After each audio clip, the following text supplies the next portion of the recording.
ለመሆኑ እንደ ቴሌ እንደ አዋሽ ባንክ ያሉት በኢትዮጵያ ውስጥ ሰነደ ሙዓለንዋዮች ገበያ ኤስኤክስ ወይ ደግሞ አክሲዮን ገበያው ላይ ተመዝግበው የሚገኙ ድርጅቶችን የትርፍ ክፍፍል የሚካፈለው ማን ነው? ማለቴ መቼ የገዛው ሰውዬ ነው? ይሄ በጣም የብዙዎች ጥያቄ እንደሆነ አውቃለሁ። የትርፍ ክፍፍል ለመካፈል አንድ ሰው አክሲዮን ገዝቶ አመቱን ሙሉ መያዝ አለበት ወይስ መቼ የገዛ ነው? የትርፍ ክፍፍል ይሄን ያህል እናከፋፍላለን አሉ። መቼ ብትገዙ የዛ የትርፍ ክፍል ተካፋይ ትሆናላችሁ? አመቱን ሙሉ ከያዛችሁት ነው ወይስ ትርፍ ክፍፍሉ የተነገረ ቀን? በዚህ ውስጥ በሰነደ ሙዓለንዋዮች ገበያ በኢትዮጵያው ሰነደ ሙዓለንዋዮች ገበያ የኤስኤክስ ሩል ቡክ ተብሎ በወጣው ህግ መሰረት እንግዲህ የተቀመጡ በጣም በግልጽ እንደዛ ባይቀመጡም አራት ወሳኝ ቀናቶችን ልነግራችሁ ነው፣ ወይ ደግሞ በሰነደ ሙዓለንዋዮች ዓለም ገበያ የተለመዱትን ቃላቶች ማለት ነው።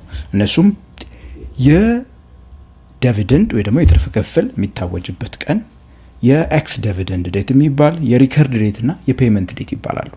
እነዚህን ቀናቶች መረዳት ታዲያ ዛሬ ተነስታችሁ የኢትዮ ቴሌኮምን አክሲዮን ብትገዙ ትርፍ ትካፈላላችሁ አትካፈሉም? ብትሸጡ ታጣላችሁ አታጡም? ያለፉን ስንት ጊዜ ይዛችሁት ቆይታችሁ ማለት ነው የሚለውን ነገር ማወቅ ስለሚጠቅማችሁ ቪዲዮውን እስከ መጨረሻ ከተከታተላችሁ እነዚህን ቀናቶች ለይታችሁ ታውቃላችሁ።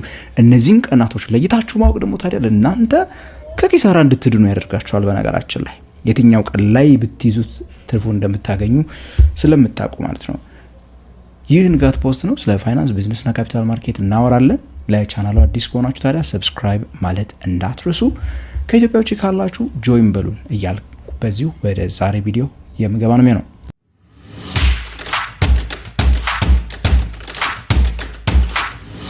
በሰነደ ሙዓለንዋዮች ገበያ እንደ ኤስኤክስ ባለው ገበያ ላይ የተመዘገቡ ድርጅቶች አክሲዮኖች እንደምታውቁት ባለቤትነትን በፍጥነት ነው የሚቀይሩት። ዛሬ የገዛችሁትን አክሲዮን ነገ ተነስታችሁ ልትሸጡ ትችላላችሁ። በሺዎች የሚቆጠሩ አክሲዮኖች ባለቤት ይቀይራሉ። በሺዎች ይገዛሉ፣ በሺዎች ይሸጣሉ በቀናቶች ውስጥ ማለት ነው። ታዲያ በዚህ ውስጥ ባለቤት እንደዚህ በሚቀያይሩበት ፍጥነት ውስጥ ራሳቸው ድርጅቶች ራሱ እንዴት ነው የሚወስኑት ለማን እንደሚከፍሉ የሚለው ነገር በጣም ከፍተኛ ጥያቄ ነው። ስለዚህ እነሱን ነገሮች ለማወቅ እንግዲህ ከቀናቶች ውስጥ በጣም ወሳኝ የሆነውና አንዱን ቀን የመጀመሪያውን እናንሳና እንጀምር። የሪከርድ ዴት ይባላል። የምዝገባ ቀን ብላችሁ ልትወስዱት ትችላላችሁ። በነገራችን ላይ ላጥራላችሁና ለአንዴና ለመጨረሻ ጊዜ እወቁት። በሰነደ ሙዓለንዋዮች ገበያ ላይ የተመዘገበ ድርጅትን አክሲዮን ከሆነ የምትገዙት አመቱን ሙሉ ይዛችሁ መቆየታችሁ ለትርፍ ክፍፍል ተካፋይ አያደርጋችሁም። እነዚህ ከምጠቅስላችሁ ቀናቶች በፊት ከሸጣችኋቸው ያኛው ገዢ ሰው ነው የሚደርሰው። እንደምንድን ናቸው እናውራ። ሪከርድ ዴት፣ ይሄ በጣም ወሳኝ ቀን ነው። የመዝገብ ቀን ነው፣ የምዝገባ ቀን ነው። በኤስኤክስ የሩል ቡኩ መሰረት እንግዲህ ድርጅቶች ናቸው ይህንን ቀን የሚወስኑት። ይሄ ቀን በሆነ አካል አይወሰንም። ራሳቸው ድርጅቶቹ እገሌ የሚባለው ቀን መስከረም፣ ጥቅምት፣ ህዳር፣ ታህሳስ የሆነ ቀን የሪከርድ ዴቴ ነው የምዝገባ ቀኔ ነው ብለው ያስቀምጣሉ። ያ ማለት በዛ በተጠቀሰው ቀን ባለቤት ሆኖ የተገኘ ማንኛውም ሰው ከድርሻው ይከፋፈላል፣ ከትርፉ ይከፋፈላል፣ በድርሻው ልክ ተብሎ ይወሰናል። ልክ ምን ማለት መሰላችሁ? መዝገብ ላይ ባለቤትነት ተመዝግቦ ተይዞ እንዳለ አድርጋችሁ አስቡትና የዛን ቀን ድርጅቶች መዝገቡን ፎቶ የሚያነሱበት ቀን ነው። እዛች ፎቶ ላይ ላለችው ለሁሉም ሰው ምን ያደርጋሉ? የትርፍ ክፍፍል ይከፍላሉ፣ ያከፋፍላሉ ማለት ነው። ምሳሌ እየወሰደን እናውራ። ለምሳሌ ንጋት የተሰኘ አንድ ሼር ካምፓኒ አለ እንበል። የባንክ ወር ፋይናንስ ስራ የሚሰራ ምን ብሎ ወሰነ? 50 ብር ዲቪደንድ ወይ ደግሞ የትርፍ ክፍፍል ለአንድ አክሲዮን እከፍላለሁ። የሪከርድ ዴት ወይ ደግሞ መዝገብ ቀኔ ሐምሌ 30 ነው ብሎ አሳወቀ። ሌላም ቀናቶች አሉ ቅድም የነገርኳችሁ። ፔመንት ዴትን ለምሳሌ ነሐሴ 10 ብሎ ሊናገር ይችላል። ሐምሌ 30 የምዝገባ ቀን ነው ካለ ሐምሌ 29 ብንገዛ ሐምሌ 30 ከሆነ የመዝገብ ቀኑ ምንም ይሆን ይመስላችኋል? ሐምሌ 29ኛ ብንገዛው እዛ ጋር ነው እንግዲህ ጉዳዩ የሚመጣው። ወደ አክሲዮን ገበያዎች በምንሄድበት ሰዓት አክሲዮኖችን ስንገዛ አንድ ቁልፍ ማወቅ ያለብን ነገር ዛሬ ተነስታችሁ በነዋይ አፕሊኬሽን ወይ ደግሞ ብሮከሮቻችሁ ጋር ትዕዛዝን አስገብታችሁ አክሲዮን በምትገዙበት ሰዓት ግዙልኝ ብላችሁ ገንዘብ ከፍላችሁ ስትገዙ የአክሲዮን ባለቤት የምትሆኑት በዛሬው ዕለት ወዲያው አይደለም። የኛ ሀገር የሰነደ ሙዓለንዋዮች ገበያ የሚመራበት T+2 የሚባል ስርዓት አለ። በሌላው ዓለም T+1 አለ። አብዛኛዎቹ ቦታ T+2 ነው። ቅርብ ጊዜ ወደ T+1 እየሄዱ ነው። በኤስኤክስ ውስጥ እንግዲህ T+2 ነው የምንከተለው። ያ ማለት ቲ የትሬድ ዴት ነው የምንላት ወይ ደግሞ ግብይቱ የተፈጸመበት ቀን። ዛሬ ተነስቼ እኔ አክሲዮን ስገዛ የገዛሁበት ቀን፣ ለምሳሌ ዛሬ ቀኑ ማክሰኞ ነው። ማክሰኞ T+1 ሮብ ይሆናል። T+2 ደግሞ ሐሙስ ይሆናል። ስለዚህ አክሲዮኑ እኔ ስገዛው ባለቤትነቱ ወደ እኔ ስም የሚዞረውና በገመቹ ብርሃኑ ስም ተብሎ በማዕከላዊው የሰነደ መዋዕለ ግምጃ ቤት CSD የሚመዘግብልኝ በT+2 ነው ማለት ነው። ከግብይቱ ቀን ቀጥለው ባሉት 2 ቀናቶች መጨረሻ ነው ባለቤትነቱ የኔ የሚሆነው። በሙሉ ሮብ ዕለት ነው ባለቤትም ሆነው። ስለዚህ ቅድም የነገርኳችሁ ንጋት የፋይናንስ ተቋም 50 ብር ብሎ የትርፍ ክፍፍል ወስኖ ከሆነና ሪከርድ ዴቱ ሐምሌ 30 ነው ካለኝ እና እኔ ሄጄ ሐምሌ 28 ቀን ላይ ለምሳሌ ሐምሌ 30 የሚሆነው ሐሙስ ላይ ይመስለኛል። ሐምሌ 28 ማክሰኞ ላይ አክሲዮኖቹን ብገዛ በእኔ ስም የሚቀየረው አክሲዮኑ ኤግዛክትሊ ሐምሌ 30 ሐሙስ የሪከርድ ዴቷ ላይ ነው። ያ ማለት T+1 ረቡ T+2 ሐሙስ ስለሚሆን ቲው እንዳልኳችሁ ደግሞ ሐምሌ 28 ስለሚሆን ማለት ነው። ስለዚህ በዛ ቀን በእኔ ስም ስለሚመዘገብ የትርፍ ተካፋይ እሆናለሁ። ምክንያቱም ሐምሌ 28 ላይ የገዛውት ስለሆነ 30 ላይ ቀጥታ ስሜ ይዞራል። ታዲያ በሪከርድ ቀን ማለት ነው ባለቤት ምን ሆነው እንዳልኳችሁ። ስለዚህ ማክሰኞ ሐምሌ 28 እንደዚሁ ስትመለከቱት አንድ ሰው በዛ ድርጅት በንጋት ሼር ካምፓኒ ላይ የትርፍ ክፍፍል ተካፋይ መሆን ቢፈልግ የመጨረሻ ቀኑ አክሲዮኑን ባለቤት ሆኖ መዝገብ ላይ ሊገባ የሚገባበት ቀን ሐምሌ 28 መሆን መቻል አለበት ማለት ነው። ያለበለዚያ የትርፍ ክፍፍልን አይካፈልም ነው ምንላት። ሌላ ቀን ደግሞ አለ በዚህ ገበያ ውስጥ እንግዲህ የሪከርድ ዴትን ነገርኳችሁ። በT+2 ሴትልመንት ጉዳዩን አነሳን። ስለ ኤክስ ዲቪደንድ ዴት ስለምትባለው ነገር ደግሞ እናውራ።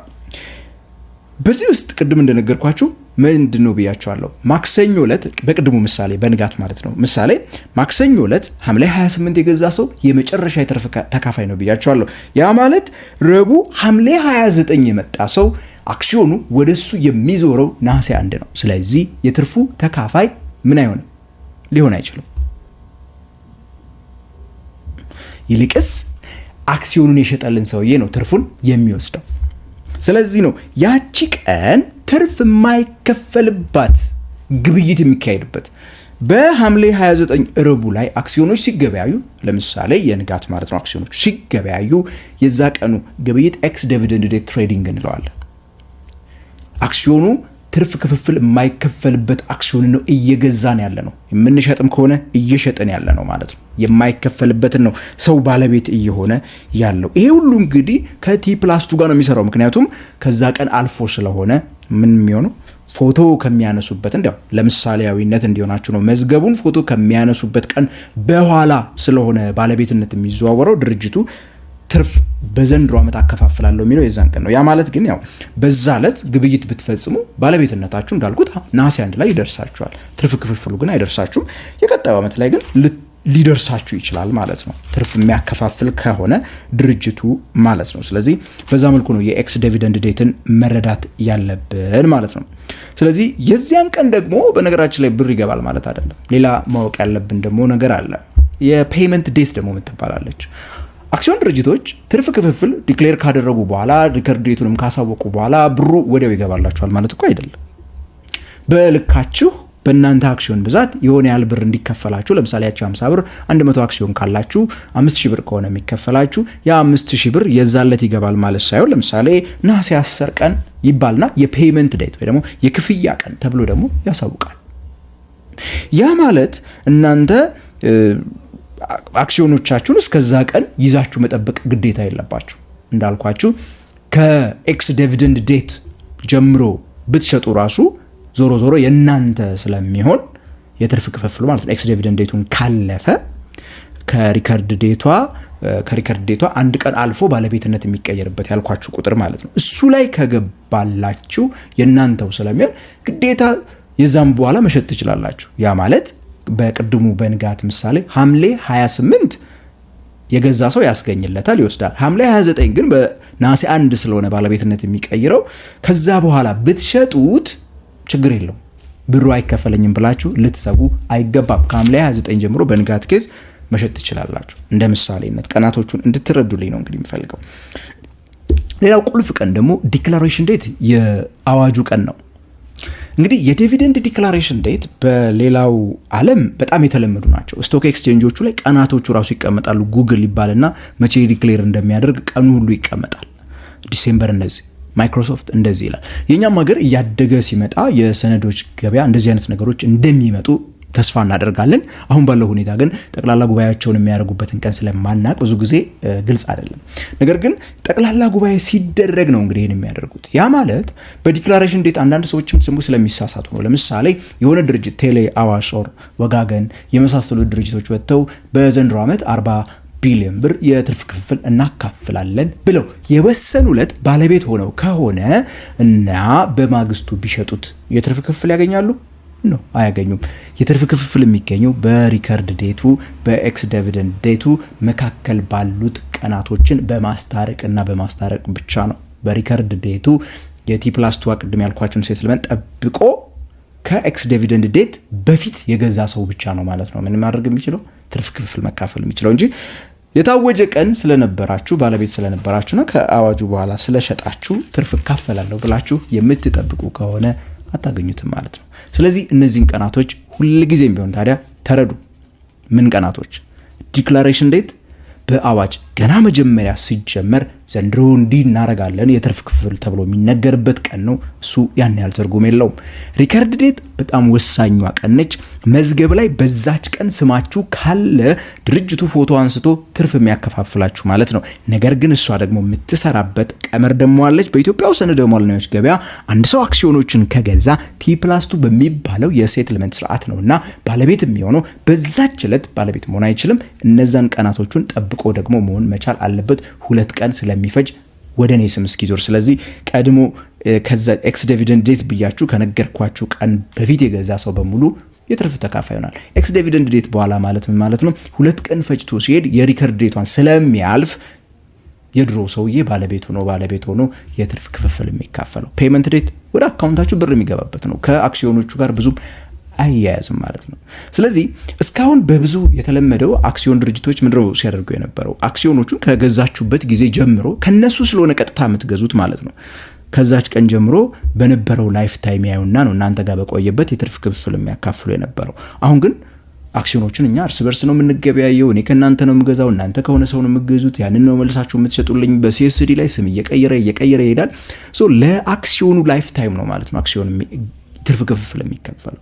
እነዚህን ቀናቶች መረዳት በጣም ወሳኝ ነገር ነው። ጥያቄ የሆነባችሁ ነገር ካለ እታች ኮሜንት ሴክሽን ላይ ጻፉልኝ እያልኳችሁ በቀጣይ በተመሳሳይ የትምህርታዊ ቪዲዮ እስከምንገናኝ ድረስ ታዲያ ከንጋት ፖስት የምሰናበታችሁ። ቻናሉን ሰብስክራይብ አድርጉ። ከኢትዮጵያ ውጭ ካላችሁ ጆይን አድርጉ በማለት እኔ ገሜ ብራው ነኝ።